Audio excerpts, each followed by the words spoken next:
जय श्री महाकाल शैली सिंह शिरो जटा झोली भगभग इस कानून कुंडल भस्मल से शिव गोरख आदेश ओं सतनम आदेश गुरुजी का आदेश। आज के आलोचना করছি যে মিথুন লগ্ন মিথুন রাশি 2025 সাল কেমন যাবে। প্রত্যেকটা মানুষের একটা কৌতূহল থাকে, যেরকম আমারও আছে আপনারও আছে, প্রত্যেকেরই একটা থাকে যে কীরকম যেতে পারে ওভারঅল। মোটের ওপর একটা এই ক্যালকুলেশনটা হচ্ছে গোটা পৃথিবীতে ধরুন 1 কোটি 2 কোটি লোক, এই 100 কোটি 200 কোটি লোক হয়তো মিথুন লগ্ন মিথুন রাশি এরকম জাতক জাতিকা আছে, প্রত্যেকের একই রেজাল্ট হবে, এটা কখনোই কাম্য নয়।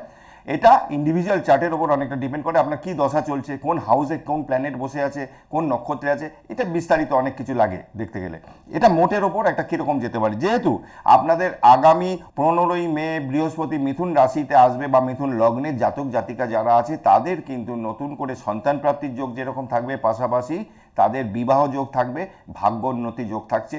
মোটের ওপর 2025 কিন্তু খারাপ যাবে না। তবে একটা মাথায় রাখবেন, 2025 মানে 2025, 2 + 2 4 + 5 মানে 9। এই 9 সংখ্যাটা হচ্ছে মঙ্গলের সংখ্যা। চারিদিকে যুদ্ধ দেখতে হতে পারে, অনেক মানুষ মারা যেতে পারে। এই পরিস্থিতিতে কিন্তু আগামী 2025 খুব স্মুথলি যে যাবে এমন না। তবে মিথুন লগ্ন মিথুন রাশির জাতক জাতিকা যারা আছেন তাদের বলবো অত টেনশন নেওয়ার কিছু নেই, কারণ দেবগুরু বৃহস্পতি যদি লগ্নে বা রাশিতে বসে থাকে আপনাদের ডাল ভাতে আটকাবে না। খুব কষ্ট হচ্ছিল যে ধরুন আপনাদের এই পিরিয়ডটা আগামী মে মাসের পর বা এপ্রিল মাস থেকেই দেখবেন অনেক সময় জুপিটার ট্রানজিট করার আগে থেকেই ফল দিতে শুরু করে।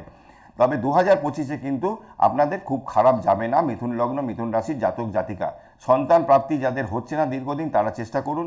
আগামী 2025 থেকে 2026-এর মে পর্যন্ত সন্তান প্রাপ্তির যোগ থাকছে। নতুন করে ব্যবসা যদি শুরু করতে হয় এই পিরিয়ডের মধ্যে করুন, ব্যবসার জায়গাটাও ভালো হবে।